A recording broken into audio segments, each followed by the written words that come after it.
बीमा करके लेके जा तेरे औकात हो गई, बीमा करके लेके जा रहा। अभी 24 घंटे पूरे नहीं हुए हैं, हमने आपको एक ट्रेन का वीडियो दिखाया था जिसमें एक मुस्लिम बुजुर्ग के साथ में कई सारे हिंदू लड़के जो है उनके पास एक प्लास्टिक की बर्नी में गोश्त होने के कारण उसमें बीफ या गोमांस का आरोप लगा करके बुजुर्ग मुस्लिम व्यक्ति को बेरहमी से मारपीट कर रहे हैं। ये मुस्लिम बुजुर्ग व्यक्ति अब ठाणे के जीआरपी पुलिस स्टेशन में मौजूद है। हम उनके साथ यहाँ पर मौजूद है 40 गांव के रहने वाले अशरफ हुसैन सैयद साहब, जिनके साथ ये पूरी वारदात घटी। और ये वारदात अब हमें जानकारी मिली है कि ठाणे और कल्याण के बीच में घटी है। ये कल्याण में कोन गांव में इनकी बेटी रहती है, बेटी के पास आ रहे थे और उस दौरान ये पूरी वारदात घटी है। किस तरह से ये शुरुआत हुई थी, कैसा पूरा मामला पेश आया, किस तरह से इन बुजुर्ग अशरफ हुसैन सैयद को इस पूरे आतंकियों के झुंड ने टारगेट किया, क्यों कर किया, और इतना ही नहीं मारपीट के साथ साथ बहुत कुछ और हुआ है इनके साथ। और अब हम उनसे बात करेंगे। चाचा, सबसे पहले तो मैं दोबारा आपका नाम जानना चाहूँगा, आप अपना नाम बताइए। जी, मेरा नाम अशरफ अली सैयद हुसैन है, मनियार जी। आप रहते कहाँ हैं? मैं 40 गांव शहर में रहता हूँ। 40 गांव शहर में रहते। कल आप ट्रेन में थे?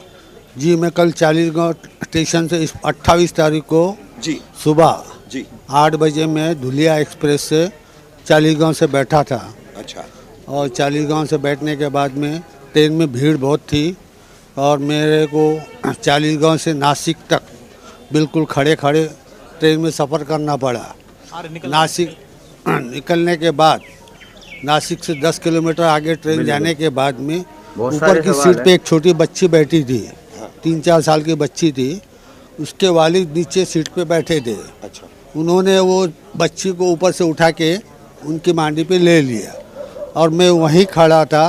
मैं वहाँ खड़ा था तो वहाँ पर जगह खाली होने की वजह से मैं ऊपर सीट के ऊपर जाके बैठ गया। ऊपर की बर्थ पर? ऊपर की बर्थ नहीं थी। हाँ। माल का जो बैग वगैरह जनरल डब्बा था।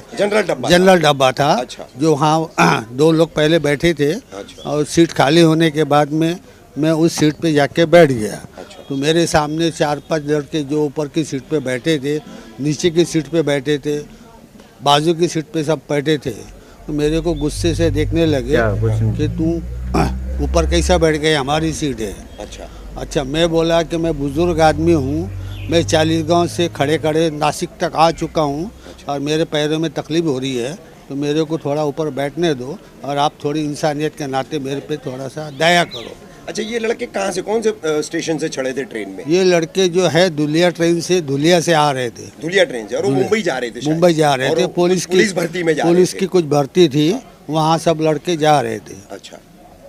ये चाचा, आपके पास वीडियो में दिखाई दे रहा है एक बर्नी है जी, 2 बर्नियाँ थी। 2 बर्नियाँ थी और उसमें गोश्त रखा हुआ था। हाँ भाई, ये क्या पूरा मामला है? हाँ, ये जो था वो गोनी के अंदर नीचे पैक था। हाँ। नीचे की जो सीट थी वो सीट के साइड में बाजू में रखा हुआ था।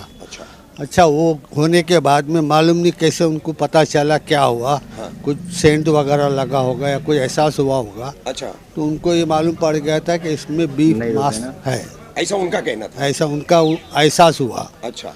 जब कल्याण स्टेशन आ चुका, कल्याण स्टेशन पे बहुत भीड़ थी, उतरने वाले लेडीज़ ज़्यादा थी।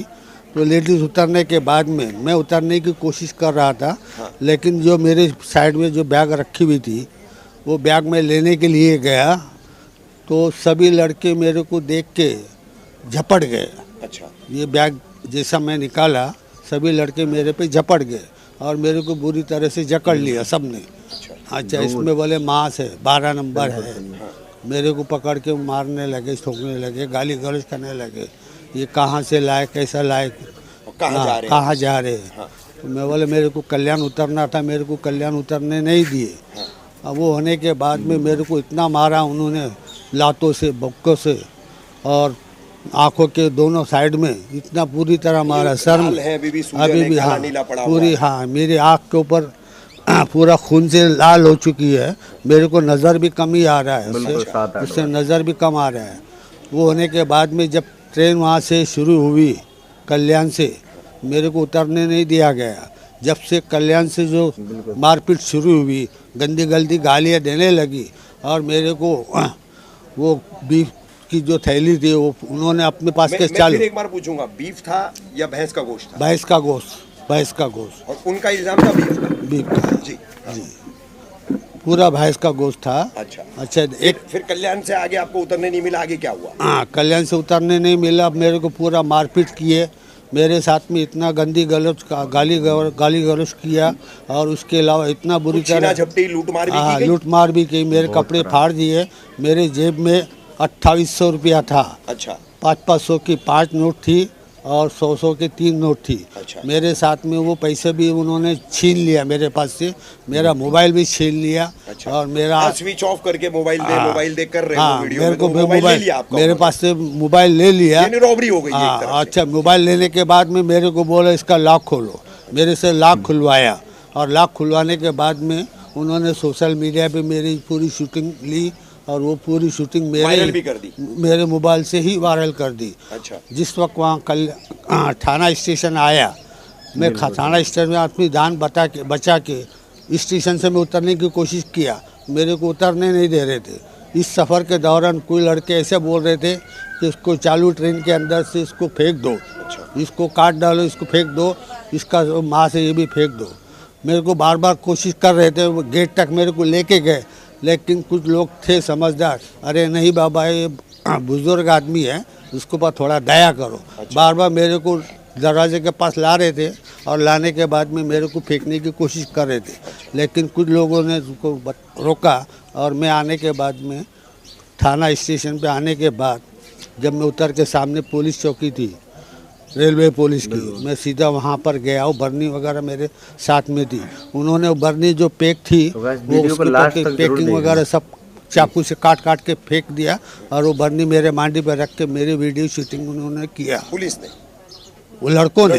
अच्छा। थाना उतरने के बाद में डायरेक्ट मैं पुलिस स्टेशन गया। हाँ। वहाँ पर 4-5 हवलदार थे, और जाने के बाद में मैं साइड में बैठ गया, मेरे को थोड़ा जान बची, मेरे को थोड़ा सुकून लगा। मेरे से बोला भी नहीं जा रहा था, मेरे से देखा भी नहीं जा रहा था, और मेरे की इतनी कंडीशन हो गई कि मैं क्या बात कर रहा हूँ मेरे को कुछ समझ में नहीं आ रहा था। ये कंडीशन मेरी उस टाइम होने के बाद में उन्होंने वो जो लड़के थे 5-6 लड़के मेरे पीछे पीछे दौड़ के आए। पहले मेरे को वार्निंग दिया था चक्कू बता के, अगर तूने पुलिस केस किया तो हम तेरे को जिंदा नहीं रखेंगे। ये मेरे को धमकी दिया गया। मेरे को उमस नहीं रहा था, तो मैं इस पुलिस स्टेशन पे आ गया। आने के बाद में मेरी जान बची, मेरे को थोड़ा सुकून लगा। अब मैंने देखा कि ये होने के बाद में बच्चे लोग जा रहे थे, ट्रेन चालू हो गई, उसमें कुछ लड़के दौड़ के चले गए। उसके बाद में 1-2 लड़के जो थे उन्होंने, पुलिस ने उनको रोक के रखा था। उन्होंने ये सब पूछा कि क्या मामला है, उनसे भी वो लिखा, मेरे से भी लिखा, वो पुलिस केस बनाना है। अब मेरे को कुछ समझ में नहीं आ रहा था, मेरे को दिमाग काम नहीं कर रहा था, मैं क्या बोलूँ क्या ना बोलूँ। मैं ये सोच रहा था कि भाई मैं यहाँ से कुछ निकल जाऊँ। वहाँ से निकलने के बाद में पुलिसों ने नॉर्मल केस मेरे को सादे पेपर पे लिख लिया, इसके ऊपर साइन करो। क्या लिखा कुछ पता है आपको? अच्छा, उन्होंने बताया है कि भाई ये कल्याण स्टेशन उतरने वाले थे, और कुछ बच्चों के साथ में बाची हुई, नॉर्मल कुछ बोला चाली हुई, इसकी वजह से झगड़ा बता दिया। हम झगड़ा बता के नॉर्मल केस बना के मेरे को बोले यहाँ साइन करो। मैंने कुछ देखा नहीं, पढ़ा नहीं, मैंने साइन करके मैं अपनी जान छोड़ा के वहाँ से निकला। आने वहाँ से भी मेरे को बोले ये आपकी जो बर्नी है ये भी लेके जाओ और आप चले जाओ। वो मैं वहाँ से दूसरा ट्रेन पकड़ के कल्याण स्टेशन पे आया हूँ। कल्याण से आने के बाद में जब मेरे को एहसास हुआ कि ये बीफ की वजह से मैं इतना झगड़े में फंस गया हूँ, जबकि वो बीफ नहीं था। जबकि वो बीफ नहीं था, भैंस का गोश्त था। तो वो होने के बाद में मेरे को कौन जाना था, तो मैं रिक्शा में बैठा हूँ। रिक्शा में बैठने के बाद में वो ब्रिज के पास खाड़ी है, बहुत बड़ी खाड़ी है, वो खाड़ी के पास से उतर के मैंने वो दोनों बर्नियाँ गोश्त की वो फेंक दी, खाड़ी में फेंक दी। अच्छा। और घर को आने के बाद में मैंने बच्चों को कुछ बताया नहीं। अच्छा। तो वो मेरा सूजन देख के करके मैंने बच्चों को मेरा समझा दिया कि मैं गिर गया था, इसकी वजह से मैंने कुछ बताया नहीं। अच्छा। बाद में मेरे को उन्होंने देखा कि भाई कैसा गिर गया, क्या गिर गया, मैंने कुछ बच्चों को बताया नहीं। उन्होंने मेरे को उठाया दवाखाने में, प्राइवेट दवाखाने में जाके लेके गए, डॉक्टर को बताया, डॉक्टर ने देखा तो उन्होंने बोला, मैं बोला ये बच्चों का झगड़ा हो रहा था, मैं छुड़ाने के लिए गया था, इसके लिए मैंने मेरे को बुक्का वगैरह उन्होंने लग गया। मैंने डॉक्टर को ऐसा बताया था। वो होने के बाद में डॉक्टर ने मेरे को मेडिसिन वगैरह लिख के दिया और बोले बर्फ़ के पानी से आप पूरे बदन को जा मार लगे ले वो सेक लो। वो सेकने के बाद में मैं घर पे आया और आने के बाद सो गया। मेरी जो बात थी वो सारे मीडिया पे फैल गई, सोशल इस पर सब फैल गई। तो मेरे को ये हुआ कि भाई इन्होंने मारा झोड़ा सब किया और सोशल मीडिया पे मेरे ही मोबाइल निकाल के मेरे ही मोबाइल से उन्होंने सब तरफ उसका प्रचार कर दिया, फैला दिया। अच्छा भी आप कई जलगांव के आपके जिम्मेदार लोग भी आए हैं जी, ठीक है, और कई सारे लोग हैं, मकामी लोग भी यहाँ पर आए। बेशक। आप थाने के GRP government relief police station में यहाँ मौजूद हैं जी। तो अभी यहाँ पर क्या पुलिस आपको सहयोग कर रही है, किस तरीके से आपकी सुनवाई की जा रही है, क्या कह रही है पुलिस?